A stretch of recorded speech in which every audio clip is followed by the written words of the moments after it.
Hey, there we go. We're live. How's it feel? It's been a while since we've been live. Live on the hated Google. We haven't done live since Talk Shoe or the old Talk Shoe days. Talk shoe. I miss Talk Shoe because when they first came out, they really wanted people to use their service.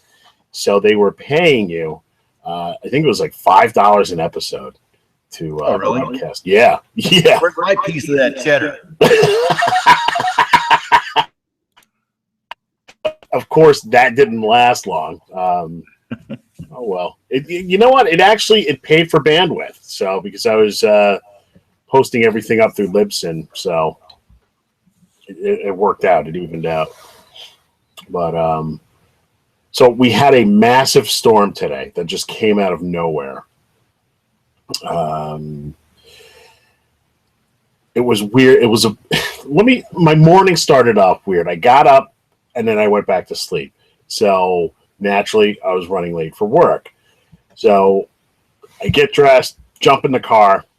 I've got no gas, but I don't have time. I gotta go. I gotta get to work. You know, I had a little bit of gas, so I went to work. Big storm. Just nobody predicted it, and there's a massive power outage. So I get in my car to leave work, realize that I don't have any gas. So it's like, fine, I'll just go to the gas station. Well, the pumps don't work because there's no power. The whole city is out. Now, so I'm low on gas. It's impossible to navigate in the city because all the traffic lights are out. And it is like Armageddon. People are just losing their shit. So you could have just hooked up crypto to a dog sled in the morning. Well, no, because it was really, really warm out today. It was close to 60. So it was just a rainstorm that came through. Oh, okay. All the snow is gone from earlier in the week. So it just there's traffic everywhere. There's police and ambulances. Get an inner tube and have him dog paddle you. There you go. Ted Cruz was in town. He was jamming up traffic. One of those Texas storms.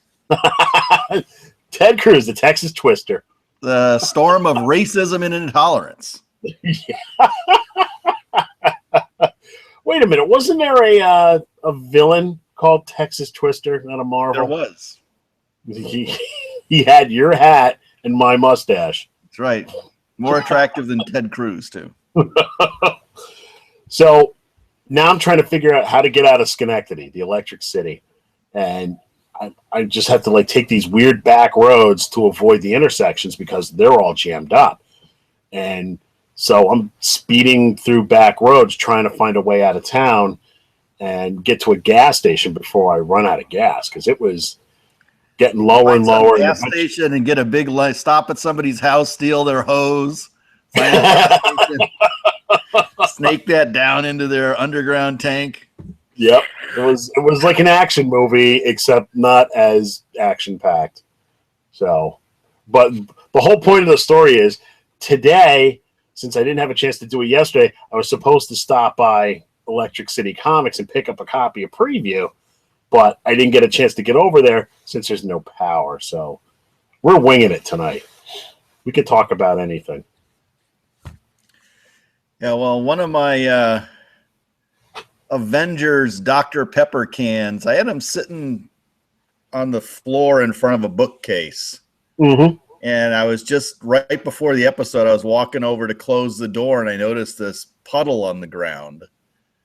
And I guess one of the Iron Man can had sprung a leak. So there was Dr. Pepper pooling out onto the floor and getting on the, fortunately it's a wood floor, but there's a carpet next to it. So the carpet's a little wet and I had to do a little quick, and Janine helped me, a little quick damage control on that.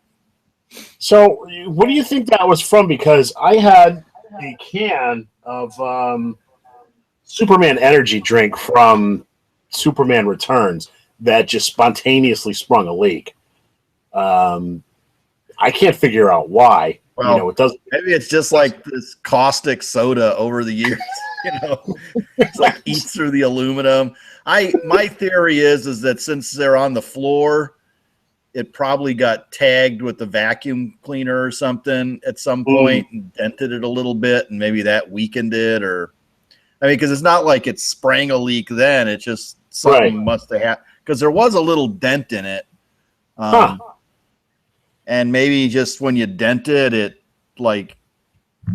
maybe it dented in and kind of broke that inner, coating that protects the stuff from corroding, Yeah. And then that ate through because that was gone, or so I have no idea. Yeah, that's weird because mine sprang a leak, but I didn't know until after it had all leaked out. So everything on the floor over in the Superman area was just kind of stuck to the floor with this. It's probably a good idea for us to kind of proactively, not even necessarily pop the whole can open, but you could probably, drill. You can just pop the can open and drain the soda out and keep it empty. Because why was I saving it? Yeah, I mean, I got these things, and it's like, oh, I'm going to keep them in pristine condition. Just like I had a whole set of the Avengers cans from the first Avengers movie. And actually, I had multiple, because you had to buy all these different 12 packs of different kinds of soda to get all the characters, right? Mm-hmm. So because each one was all that guy. So, I mean, I had, multiple sets of these. I literally could not give them away. I mean, at San Diego, up in, free comic book day last year, I got all these friends, who wants a set of these Avengers cans, nice collectible? No one wanted them. People I know that go to San Diego Comic-Con, nobody wanted them. I go on eBay, completely worthless. Nobody wants the fucking things. I'll take them. Yeah. No, I'm serious. I don't have any of that. I'll empty a set and send them your way. Empty a set. That'd be I wouldn't want awesome. to pay for shipping on the full ones. Well, let's talk about merchandising then. Food.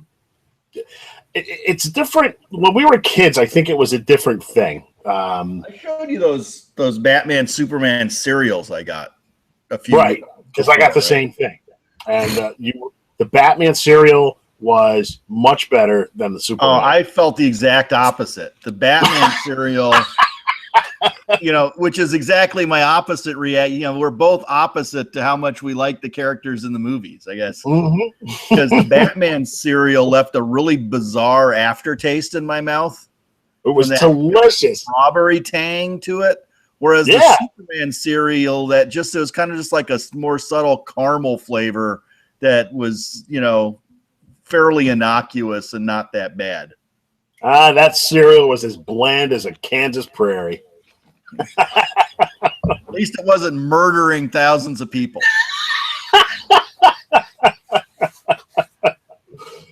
Oh boy. So when we were kids, breakfast cereals, I think, were more prolific, or maybe it was just my perception at the time. I think they just advertised them differently, or they might still be.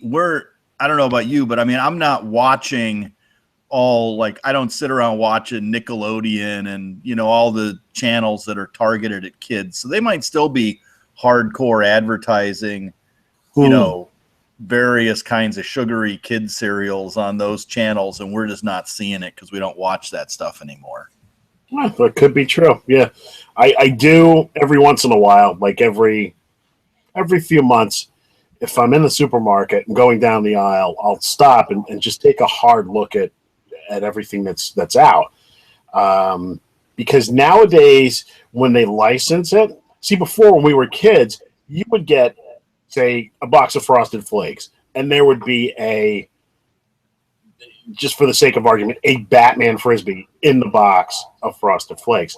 Nowadays, it's much more direct. I saw a box of they still do that, actually. I mean, there were a variety of cereals that would regular kind of cereals that would have like Star Wars or Avengers or Batman kind of thing. And in fact, I think there's certain boxes of like Honey Nut Cheerios that have got like Batman, Superman comics in them. Yeah, I've got 2 out of the 4.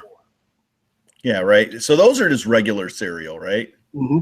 Yeah, but now you don't have to settle on just a Star Wars toy in your Cinnamon Toast Crunch. You can get a box of Star Wars cereal.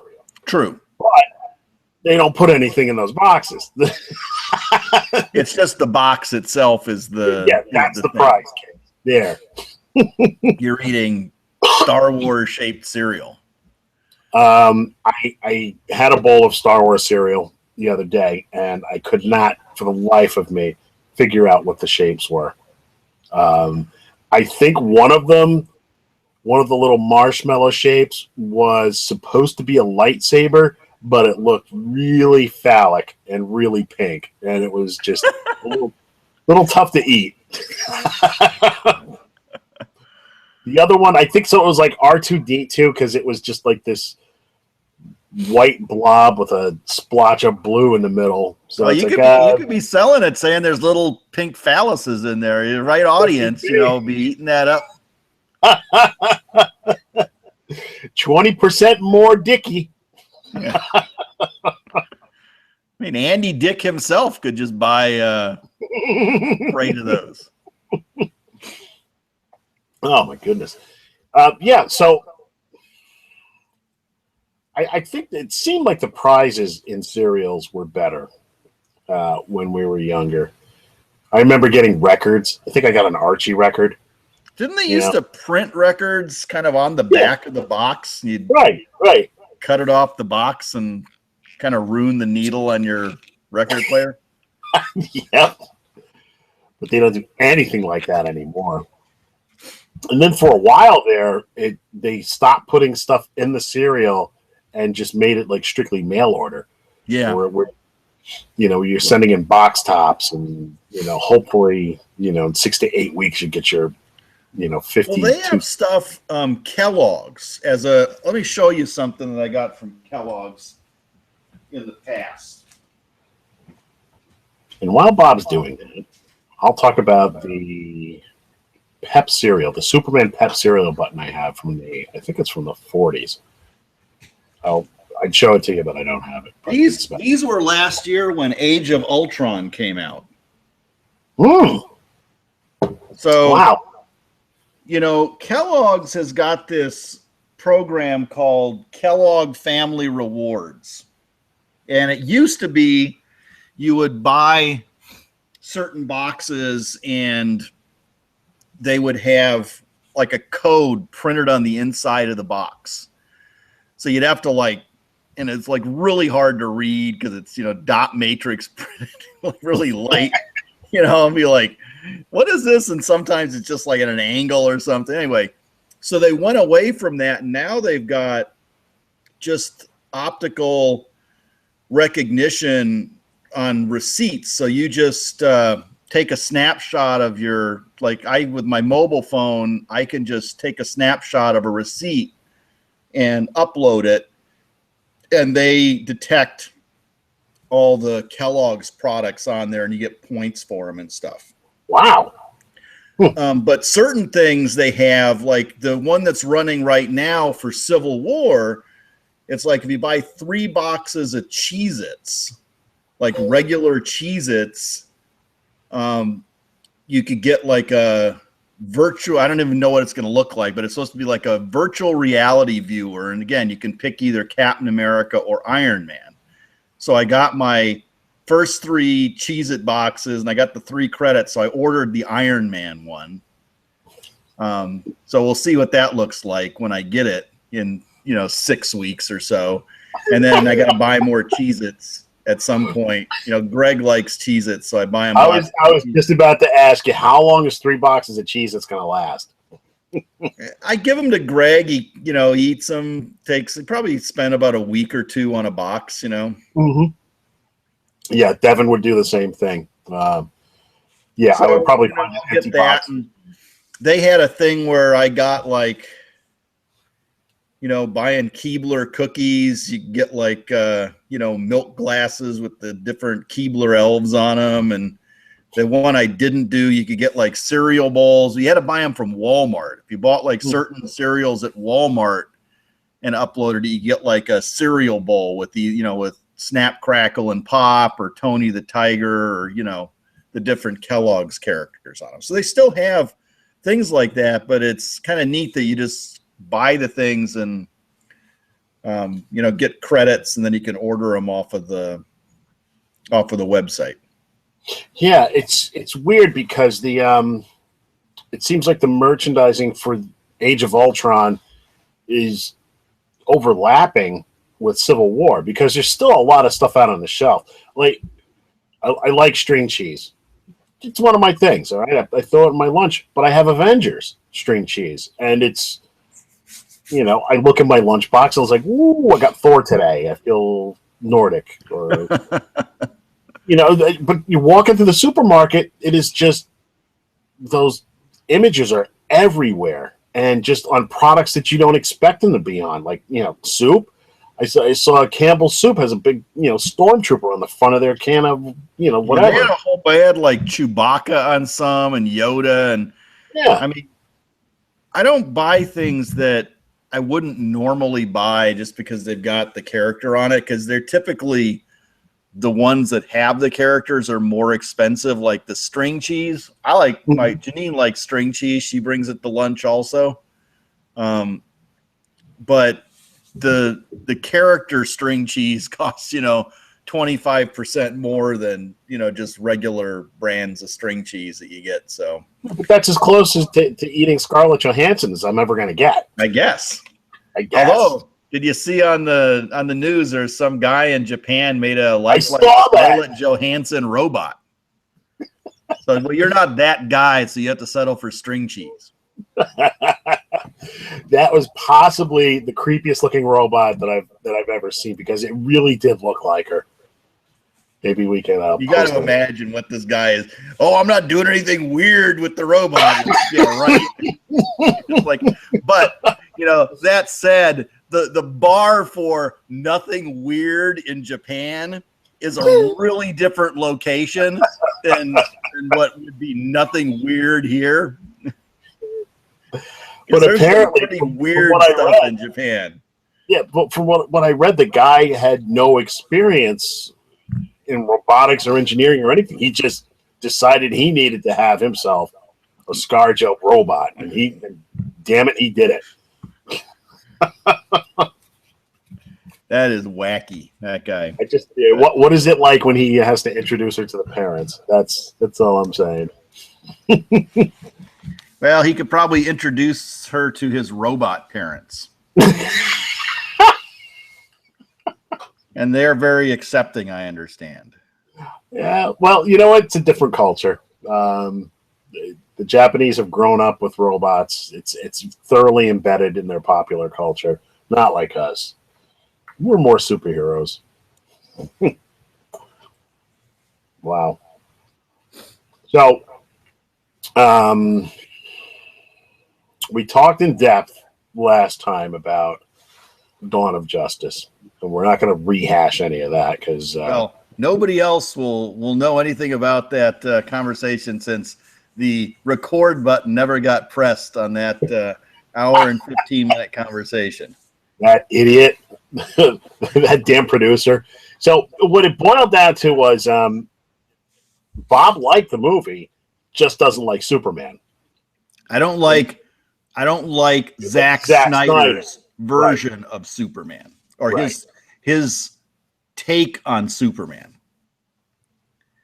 and a lot of his other filmic things, like all the weird flashbacks he felt, or dream sequences he felt compelled to shoehorn into the movie, were not high on my list of favorites either. Right, but the scenes as they stand alone were good. They were just put in odd places. Yeah, there were disjoint things, and his Superman is just not somebody I like. He's not a likable character to me. Not your cup of tea. No. I, on the other hand, thoroughly enjoyed the movie. Have come to the decision that Ben Affleck is my favorite version of Batman and Bruce Wayne. They did a really wonderful job. I would love to see a standalone movie with him in it, but yeah, we'll see what happens. I was watching an episode of the Graham Norton show. It's a British talk show. Mm-hmm. That's on BBC America. And it had Ben Affleck, Henry Cavill, and Amy Adams as the guests. Far more entertaining than the movie. Because Zack Snyder was not there. I didn't realize that Henry Cavill was a Brit. Yeah. And he's got a really thick Brit. Well, so is Christian Bale, you know. You know, it's like, so is everybody. I mean, half the cast of The Walking Dead are Brits, you know. It's sad. It really is. Even they're taking our jobs. Andrew Garfield, he was a Brit. Yep. Just all of them. So we've got Civil War coming up pretty soon, I would think, right? A couple more weeks? Yeah. Comes out, 30 days. Comes out on the same day as Free Comic Book Day, right? Or the day before. Right. First Friday in May, Free Comic Book Day is first Saturday in May. So it should come out on May 6th. Free Comic Book Day is May 7th. Ooh, going to be a busy day in the comic shops, I think. They always do Free Comic Book Day the first Saturday in May because a big superhero movie usually opens the first Friday. I think I've said it before. It bears repeating. You know, like I have this one comic shop, local shop that does a good sale on Free Comic Book Day, and quite wisely, I think, he prints up, you know, a bunch of flyers and has local kids on Friday evening standing around by the local movie theaters handing out these flyers to people going to see the superhero movie. That's a great idea.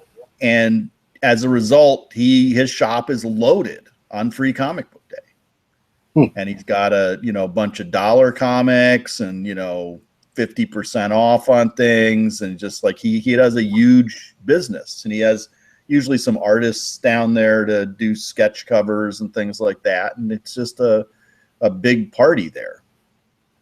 But that's the kind of out of the box thinking. It's not even that. It's makes a lot of sense, but how many shops do something like that? It's just getting people to know, it's like, well, man, these people are going to see Civil War. Maybe they want to come see, Free Comic Book Day. Well, our friend John up at Excellent Adventure, he always does something. I don't think he does the same thing twice every year, but there's always some type of event. He'll get creators in, for signings. He'll run sales. How many people are there usually? I couldn't tell you because I usually don't stay. I'll run in, grab some books, and run off to a different store. I mean, how do you even run in? I mean, it's like when I go to these ones that are, have a bunch of people at them, you get there and you can't run in because there's hundreds of people there at all times, all day long. I've never seen hundreds. And I mean, you've seen the store. It's way out. I mean, there's people like lining up, and I mean, that's the thing though. It's like if you actually went to a theater and,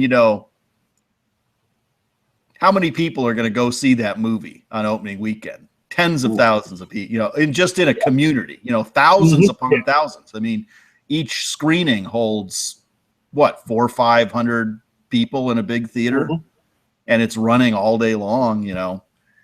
If you even get, 5% of those people coming to a comic shop, that's a lot of people, right? Yeah. So absolutely right. I think it's going to be a big movie. It's kind of weird, though, the timing. This is the year of the superheroes that fight each other for no apparent reason. I really liked how Spider-Man looked in the trailer rather. Hmm. You saw that trailer? Yes, yes. My favorite part was his eyes moving like in the '60s cartoon. I don't know if you noticed that. I did not. Oh yeah, if you watch it again, and you'll see his eyes will squint, and you can hear like a little mechanical whirring sound. So it's pretty cool. And another movie that looks really good. I love the trailer for it.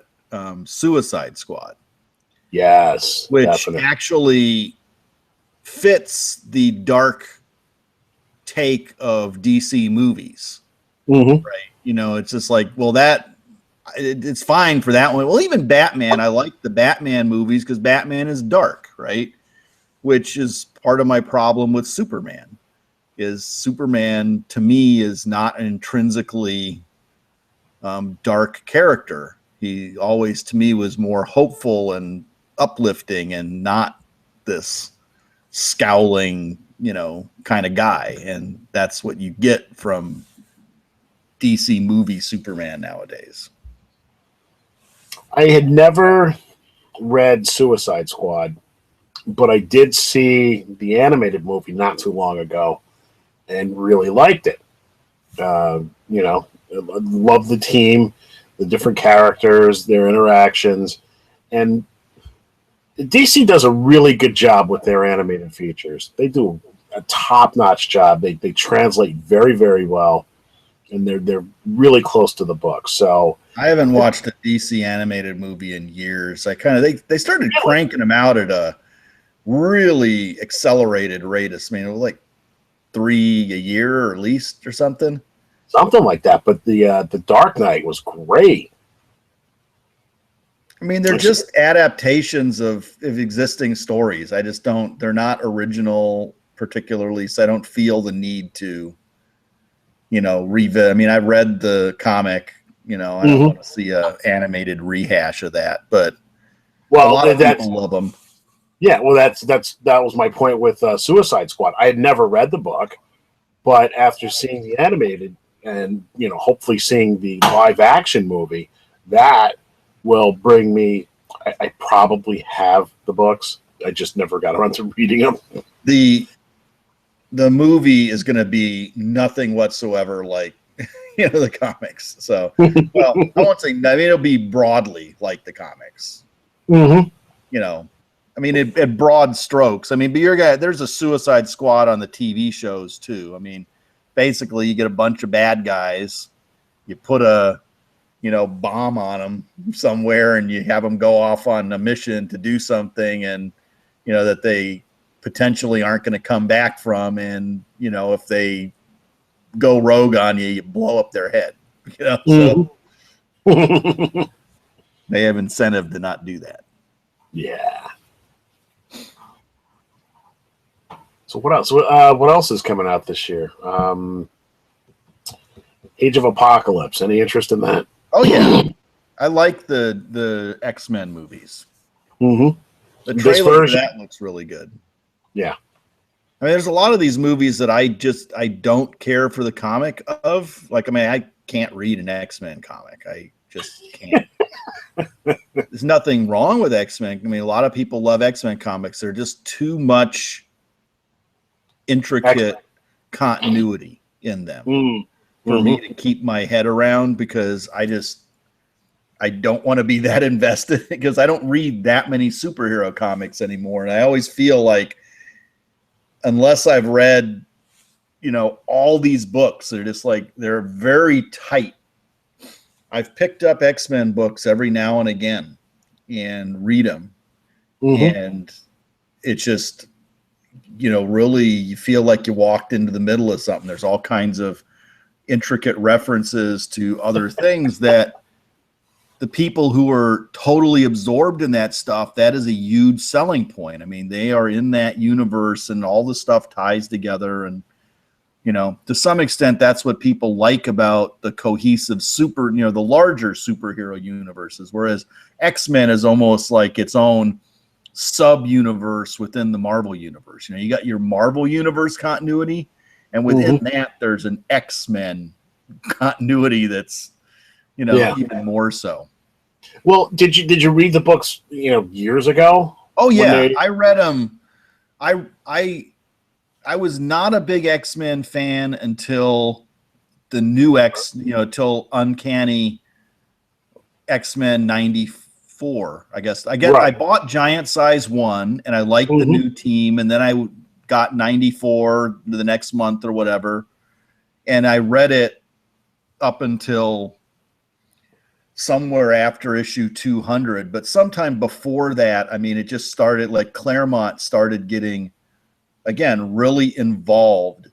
And it was also when X-Men gained a tremendous amount of popularity, where it wasn't just X-Men. You had X-Men, Uncanny X-Men, X-Force, X, and you had all these different books, and then they were always crossing over with each other. At one point, they had, in the 90s, an X-Men blue team and an X-Men gold team, and you had Cable, and you had, at that point, it became too much, and I stopped reading it. But I mean, that was the exact time when a lot of other people were buying into it whole hog, and that's fine. It speaks to a certain audience, which is great. It has its fans. I like the movies because I can just watch a movie every couple of years and get a story and enjoy the characters, and I don't have to, read 4 or 5 different, comics a month. I mean, I can buy one $10 or $11 movie ticket every 2 years, as opposed to spending, $15 to $20 every month buying X-Men comic books to keep up with these really tightly knit stories. You're absolutely right, because I remember it just got so convoluted, because you had the X-Men, then Uncanny X-Men, then you had New Mutants, and then X-Force, and then there was just so much out there that they had to create a book to bring the group back to its core with X-Factor. And that was my book for a while. I collected everything else, but that was the book that I read because I just wanted to read about, Scott, Jean, Hank, Bobby, and Warren. And that was it. I was still reading it at that point. I read the New Mutants when they first came out. I did about a year of them, and I lost interest. I read them for a couple of years. They had some really, the ones that everyone talks about, like the Demon Bear, and, and Sienkiewicz was doing it, and you had Doug as Cypher and Warlock and all that. And it was like, that was all fine.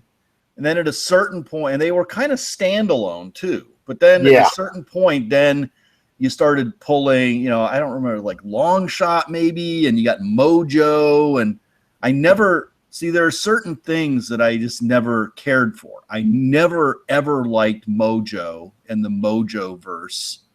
I never really cared for Long Shot. I don't really, I'm not a big fan of when the X-Men go off into space and are doing all kinds of space adventures. But that's all, a lot of other people really dig that, and it's just not my cup of tea. Right. And just, when that becomes the norm for a while, you just drift away. And that's the other problem is what really did it for me, I think, on X-Men, I think whatever was coming out like around 1989 to 90 is when I stopped, because I was working on my master's degree, and so I didn't have a lot of time to be keeping up with that stuff. And then Janine was pregnant, and she had Steven. Steven was born in 90. So, I got my master's degree.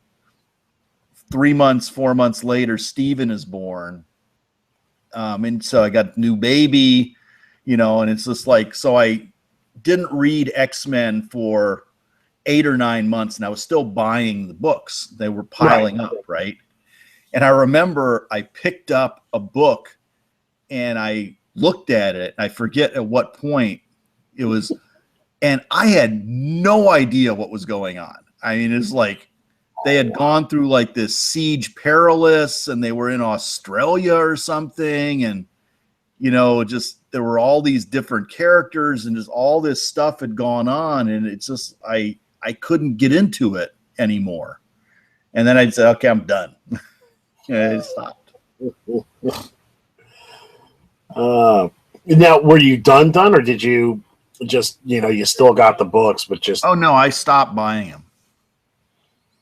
Because there's a lot of times where I thought that I stopped buying stuff, but I actually did. Because I remember for a while, early 90s, Spider-Man was just horrible. Horrible. The clone thing just really I never stopped buying Spider-Man. I always... But I thought I did. I thought I stopped. And in my mind, I said, this is enough. Enough. They brought back, Gwen and this and the parents. It's just like, enough of this. I can't do this anymore.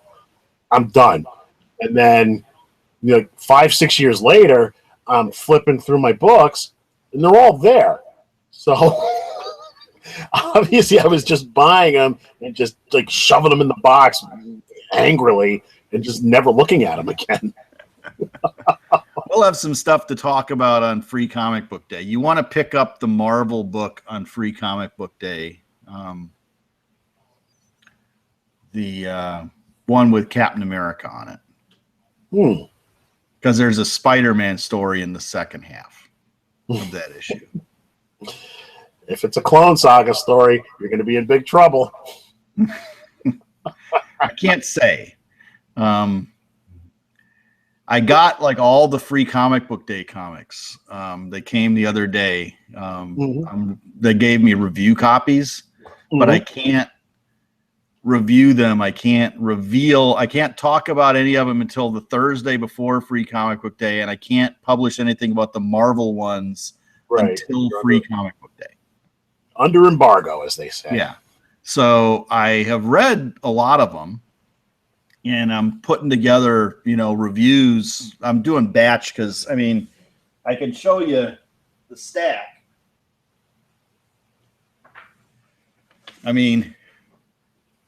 Oh, nice.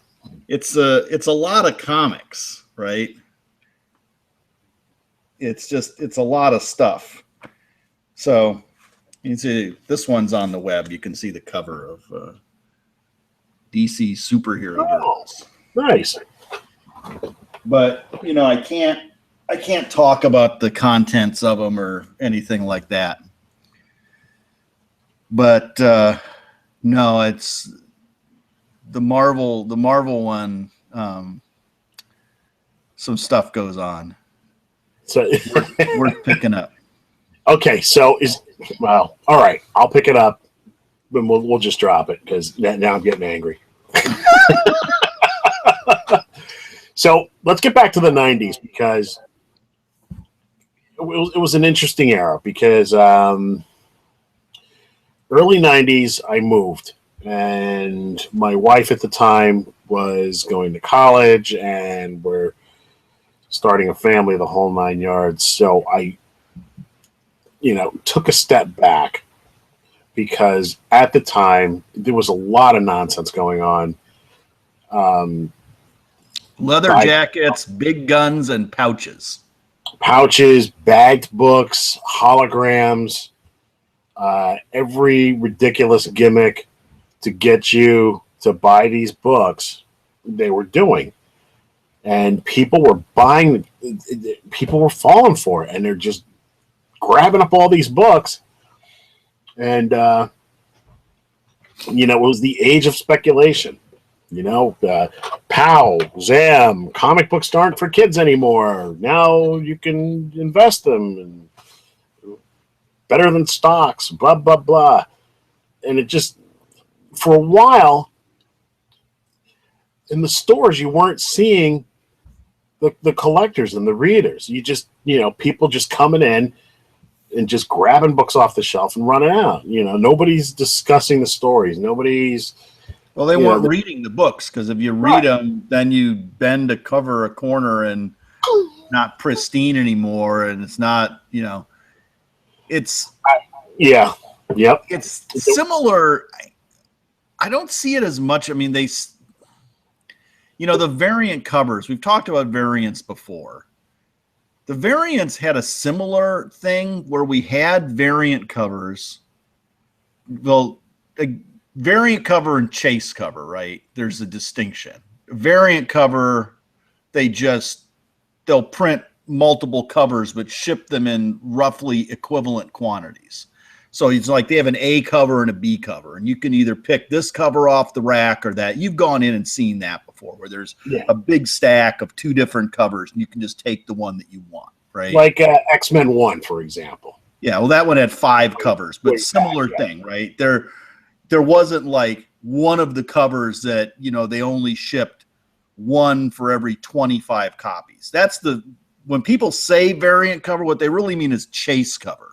Because at a certain point, the shops started doing these 1 in 10 variants, 1 in 25, 1 in 50, 1 in 100, crazy things where it's like, okay, for every 25 covers, whatever, 25 copies of the regular comic a store buys, they can get 1 of the 1 in 25 cover. And Marvel's still doing this hardcore. They have a 1 in 100 cover. If you look at what did I do with the previews catalog? Hang on a second. That's over here. Bob's getting the previews catalog, and I don't have one because I got scared from the. So you got the Marvel previews is the one that I'll look at, right, to illustrate this point. So you got Civil War 2 is on the cover. To play off the popularity, because they're going to have a Civil War movie. There's a different, I don't know what, I haven't been following what the plot of the movie is going to be. I think it's going to be the same as the original Civil War. It's about Superhero Registration Act, right? Mm-hmm. Civil War 2, the premise is, all these people traveling in time and doing all kinds of crazy stuff. They want to preserve, it's almost like a Marvel Universe crossed over with Minority Report. They want to stop things from happening that some mutant with the power to see the future knows that this person's going to do bad stuff. So they want to proactively stop it. So it's kind of like, if you could go kill Hitler when he was a kid kind of a thing, right? And, so the lines are drawn like that. So when you get a Civil War book, look at the solicitation text for all the different covers. And I'll read here. So we've got a blank cover variant, a connecting cover variant, a hip-hop cover variant, then a couple more variants by different artists, sketch variant, all these different variants, like a whole bunch. And now let me look at my DCBS order form in that general area, because that might tell me what the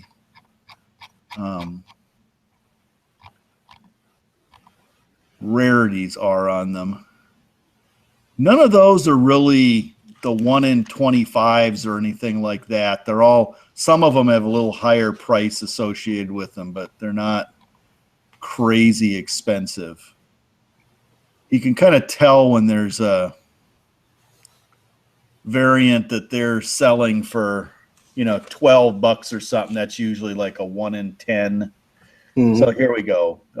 New Avengers number 12 on page 22. Let's see what the deal is with that.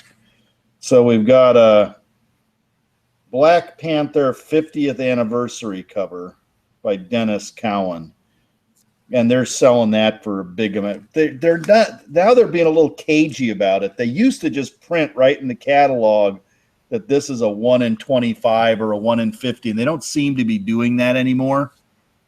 But I can kind of tell which ones are chase covers by which ones are just regular price if I want to get it from DCBS, and which ones are up priced. So like as a for instance, if I look at Civil War number 2. I can get the Steranko variant for the same price as the regular cover. I can get the connecting cover for the same price. I can get the Michael Cho cover for this regular price. But if I want to get the Phil Noto character variant cover, that one's $8 with no discount. So it's a $5 book. The DCBS price is $2.99, so you're getting 40% off.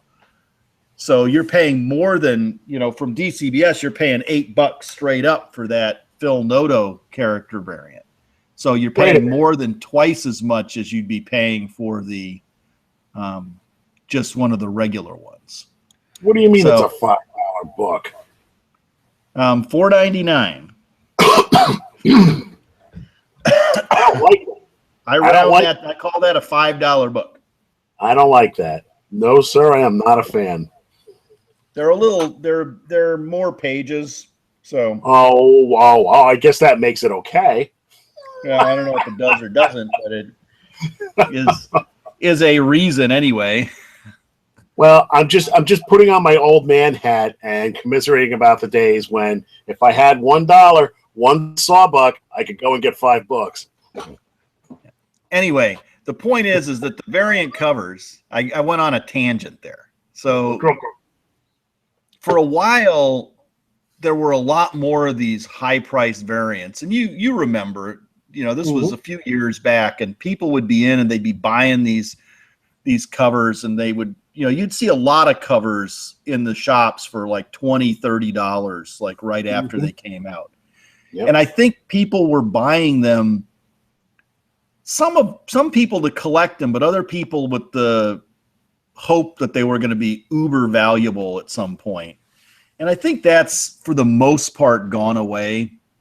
I don't know that there's a lot of people who still have the delusion that they're going to be super valuable, because in point of fact, most of those 1 in 10 and 1 in 25 variant covers, once the demand curve really dipped off after 6 months or a year, there were a lot of unsold comics in these comic shops. The comic shop is there and they've got this comic book and they never sold it for $20 and it's just taken up space. And, it's just getting to the point where, man, what are the chances of me ever selling this for $20 are getting lower and lower, people even caring about, this, especially since the series, also restart over and over again. And people aren't even collecting that particular series.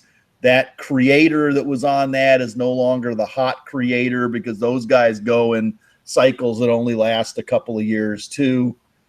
The other thing there is depending on the shop, if they were foolish enough to artificially increase their orders so they could get that variant, then they probably already went out of business. But if they were ordering 25 copies anyway, or if I'm ordering 23 copies, I'll just order 25 so I can get the 1 in 25 variant. But if I'm ordering, if I think I can only sell 10, it's probably not a good business idea for me to order 25 and more than double my order just so I can get that. And I think shops that did that a lot have paid the price for those unwise business decisions. But as a result, the real core of this is that the shop didn't pay more than regular price for that variant cover. It's not like, they had to buy 25 other comics, but if they were ordering properly and they're going to sell those other 25 anyway, it's not like they paid $30 for that 1 in 25 variant. They paid the same amount that they paid for the regular cover. So if they can turn around, if it's unsold a few years down the line, and throw it in the box for $5, they even still made a profit at that, So, I think the other thing, because I saw a lot of these variant covers, the vast majority of them, and there's always going to be the odd one that is actually going to hold its value, but it's like less, probably 1% at most. And, unless you're really lucky. Same thing with regular comics, right? How many comics came out the month that Hulk 181 came out? And how many of those are uber valuable? And at the time, Wolverine was in the back of one panel, and it's like nobody knew then that he was going to be the big deal that he is today. And he wasn't for years and years and years and years. It wasn't until that Uncanny X-Men started, until Byrne and Claremont got their hands right and made the character really interesting. And then Frank Miller, took it to that next notch with that miniseries and stuff.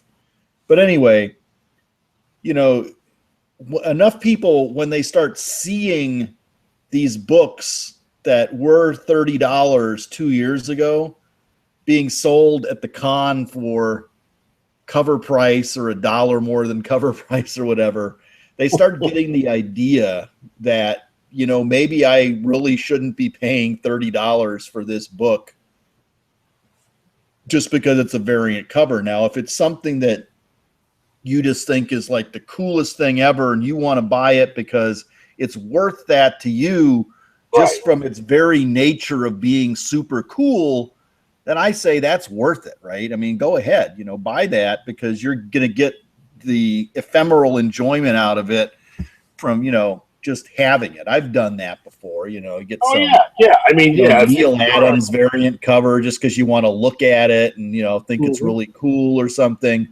But I don't buy those things saying, ooh, I'm going to make a lot of money off this. That's not the reason, Well, the main problem back in the 90s was it was almost like a self-fulfilling prophecy, because people would come in, they'd grab the books, right?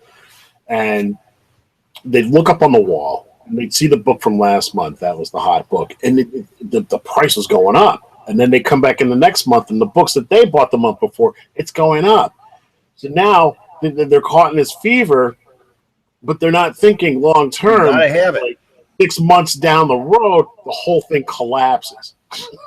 I missed out. I don't want to miss out. That's the thing that feeds all of these is the I don't want to miss out syndrome, right? Right. You don't know which one is going to be the one.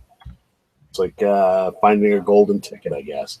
And now when I go to these garage sales and estate sales, just long boxes full of 90s books at exorbitant prices because they still think they're going to make their money back. Well, that's the thing. It's, these guys, they don't. And the worst part is like at a garage sale or at an antique shop or something where, when the saddest thing is when you get some old dude at like a antique shop who's got some really beat up 90s comic, with like a $10 price tag on it. It's like, well, it's 25 years old, it's like, dude, it's like, that is not worth a quarter. Well, here's a good example. Today I was on Craigslist. I jump on Craigslist every now and then and just see what's on there. And somebody was selling comic books. And all it said was comic books, $500. So I'm expecting for $500, I better see a ton of long boxes. All right. Or one long box full of, Silver Age. Right. It was all Dennis the Menace, Little Lulu, some Harvey, nothing really significant, and there were maybe 50 books. So it almost beat up. Yeah, they were well read. They weren't bagged or anything. They were just 50 books spread out on the floor, and it almost felt like they found a book, looked up a price, saw that the price in mint condition, or any book in it. Let's just say they looked up Dennis the Menace, and it's like, ooh, Dennis the Menace can go for $40 in mint condition. So these all must be $40 books. Remember the black bag Superman? Yes. How much was that going for in back when the Frenzy was on. I $100 more. You know what?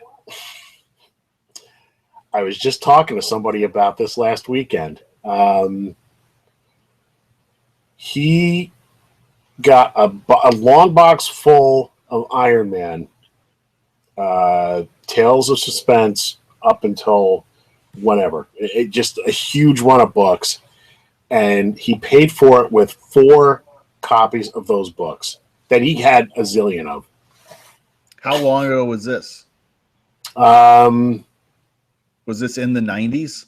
Yeah, it had to be in the 90s because apparently in that part back in the 90s, those old Tales of Astonish books were really cheap. I mean, you could buy a copy of, some of those old Tales of Astonish with Iron Man and Cap in them for, $4 or $5 in very good fine condition, not super uber mint, just the standard condition most of those books were probably in at the time, right? Well, this guy was in the Army out near Fort Hood out in Texas, and he said there's this little old lady who had a warehouse, and the warehouse was full of comics, and he was a regular there, and she didn't have any copies of Superman in the black bag. He happened to have 4, so he traded those 4 for what he said was a complete run of Iron Man from Tales all the way up to the current day. And I guess probably it seems not like the first appearance and stuff. No, but fairly close. Maybe missing some issues here and there, but that's the way it was back then. Yeah, I mean, I remember those books regularly going in the $80 plus range, and people were buying them because it was in the news and everything. So I'm just looking now. Oh, thank God. Comic Collector Live, and there's no less than 8 different sellers that are selling the black bag edition, anywhere from $8 to $18. Oh man, you're kidding me. Which, it's not a quarter bin book, right? I mean, I think it's probably more than it was a year ago.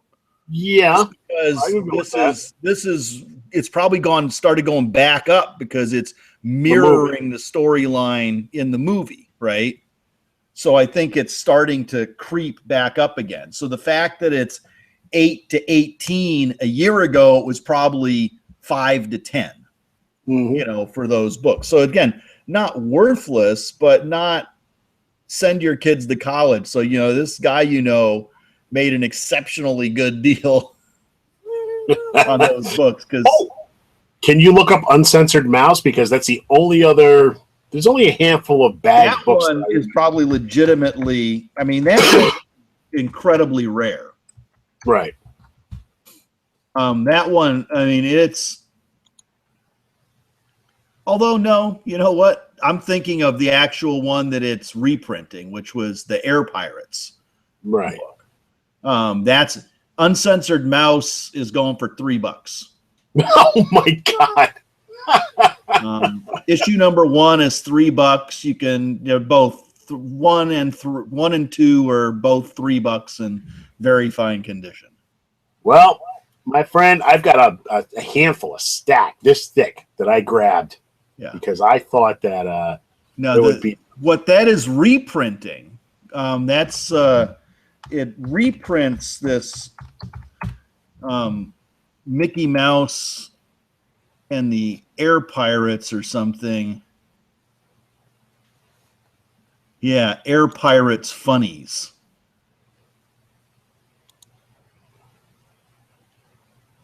And that one, there aren't any copies for sale.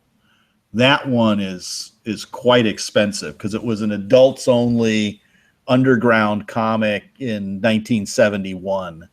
It's got a 50-cent cover price. And these guys were just,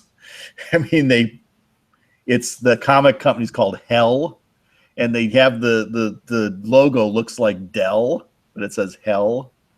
Awesome. It's the same font and everything up in the upper left corner of the book. Nice. So these guys just said, "Oh, let's make a really lewd parody of Mickey Mouse and put it out," like not comprehending that the Disney lawyers would be on them like white on rice. I mean, and the Disney lawyers back then were nothing like they are now, but they were still pretty vigorous in defending Disney's copyright.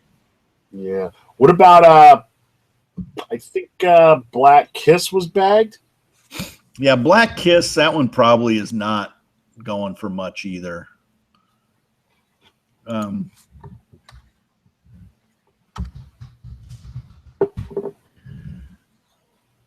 Haken, while he's been a consistent, Black Kiss is like a $3 book. First issue. It's almost cover price. Yeah. Well, cover price is $1.25. First issue is $3. Second issue, $3.99. I mean, so it's not a quarter bin book, but it's not, it's not a. It's more of a curiosity than any. Well, I mean, it's a good story, but I think also it's been reprinted a bunch of times too. So unless someone is a real hardcore collector, they'll just get the, one of the reprints of it. Can you think of any other bagged books? There were a whole bunch back then. Marvel was putting them out. A lot of the glow-in-the-dark books would come bagged to keep the stuff from rubbing off. Didn't they? Well, I'm thinking more of. There was a couple glow-in-the-dark Ghost Rider books, which may or may not have been polybagged. They polybagged some books with. Like there were some variant books that were polybagged. They did some Marvel books back in the 90s that were polybagged with a cassette tape. And those go for a lot of money because they were very limited number of those. And I think they might have only been distributed on the East Coast. To look those up. So more of kind of a curiosity than anything else, but they're kind of pricey. Did they do them with Pogs too, or am I? Pogs were really big, so I would imagine that they shipped Pogs in with some comic somewhere or another. Same thing where they used to throw trading cards. When trading cards were really big, there would be trading cards polybagged with a comic. So I mean, there were a lot of books that were polybagged for one reason or another back in the day. And they do it now every now and again for the DC books that have the digital code in them, I think come polybagged. Because they print like a big chunkin' digital code on it, like, really long. As opposed to the Marvel books that just have that little sticker that you peel up. I don't know if you remember these, but there were... Now, most people, I don't know, people rip you've seen those, right? Yeah. When I do this, I very carefully peel back. Well, it's not cooperating with me on that comic. That's going to be a little more challenging. Let's try Scarlet Witch. Sometimes the sticker doesn't want to peel back easily, but I kind of just peel it back like so, enough to read the code, and then if you like you get like a little sponge that you used to do postage stamps with before they were all pre-adhesived. If you just get a little bit of moisture, you just like take your finger or your thumb, put a little moisture, not a lot, very little, and just kind of slide it in there and just close that back down and close the book and put it in the bag. It's as if that sticker had never been lifted up.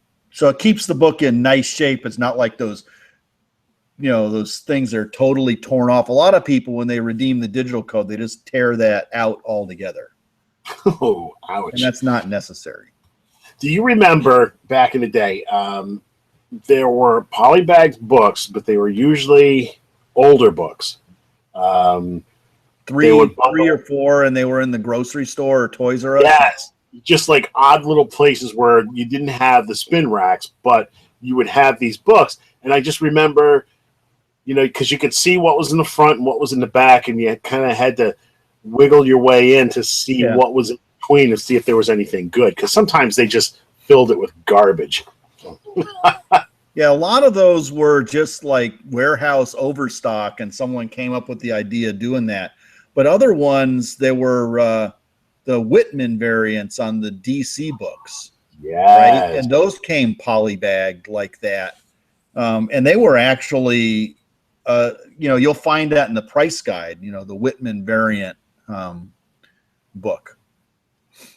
So, I mean, I have some of those. I would buy them sometimes that way. Yeah, I've seen them as recently as like 3 or 4 years ago. Huh? I've seen it as recently as 3 or 4 years ago. Like, Dollar any General. recent ones are probably just that same kind of a thing. I mean, that's an actual really smart way of getting rid of a bunch of quarter bin books. There's some companies that have like comics bento box or something like that. They're these kind of like mystery comic boxes, and they'll give, get an assortment of 50, Marvel comics for, and they give you a price like for $25. Yeah, like the Groupon box that I got a while back. We went through. Yeah, basically it's just like, it's just they take a bunch of the junk that's 50-cent bin books that they're happy to sell for 50 cents. But in general, it takes forever for, someone to pick through and choose which ones they want. So if I can just take 50 make sure they're 50 different ones, but if I can take 50 different 50-cent comics and ship them off to some dude for $25 plus $5 shipping, that's a win for me, because it would have taken me how long to sell those in a store in a 50-cent bin? Forever. Potentially. I mean, there are some books there that nobody would have ever bought. We used to do a comic swap thing at San Diego Comic-Con. Same thing as me trying to give away those soda cans. It'd be like I would have duplicates of a whole bunch of comics, and it's like I could not give away. It's like people would be, they're free. Here, take these. And people would look at them and, and like turn their nose up. No. It's like, have you ever read that? No. I have no interest. And it's like, come on. It's just like, that's when I just started, I just put a whole bunch in a box and I send it to the military, because those guys, I mean, you send that to, there's a place you can send it to in the States, and then they ship it over to like Afghanistan or some dude sitting in Afghanistan. They'll read whatever kind of freaking comic book he's. It's just something to do, and it serves a purpose then. And I would just as soon that as have some spoiled person with the first world problems, turning their nose up at free comic book, Oh, that's exactly what it is. First world problems. How dare you try to give me that free comic book? This book's not going up in value. How dare you? Yeah. I can't resell that for a profit down the line. Why would I want that? Funny. Well, we're going to wrap this up because I'm getting sleepy. Sleepy. I want to watch Game of Thrones. You, on the other hand, what is it, 8 something over there now? 8:20. The shank of the evening. That's right. So actually, this worked out good. It's recording, so I believe the way it works is it is uploading as we do it, so the episode should be sitting there shortly afterwards, but I am going to pull it down and do my usual edits and maybe just do an enhanced version for everybody so they can have. If you can get it to me tomorrow or Saturday morning, because I'm going to be headed out to, out of town for several days for work. So You got it. I'll try to get that last one up too. Yeah. Oh, before we forget, I think we forgot to mention a certain website that we all know and love. And next time we can talk about the website redesign project. Woo! All right. ComicSpectrum.com.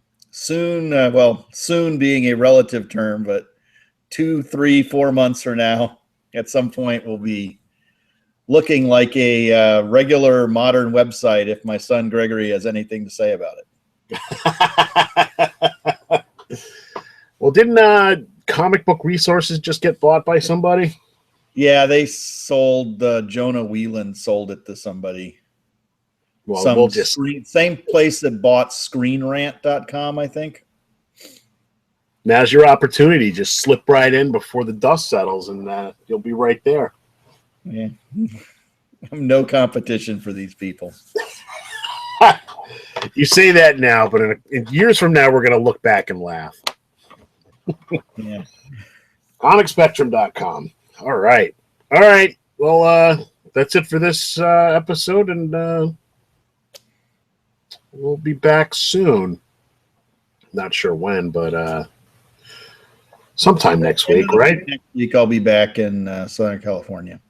All right. So let's plan on that, and hopefully I'll have my preview by then. Yeah. Well, that's the thing. It's like if you put up a previews episode like a month after the preview, when the books in it are like already on the rack, it's like, oh, well, it's not a whole lot of point to that. Oh God! All right, more of a retrospect at that point as opposed to a preview. Yeah, there we go. All righty, I'll talk to you soon. Okay.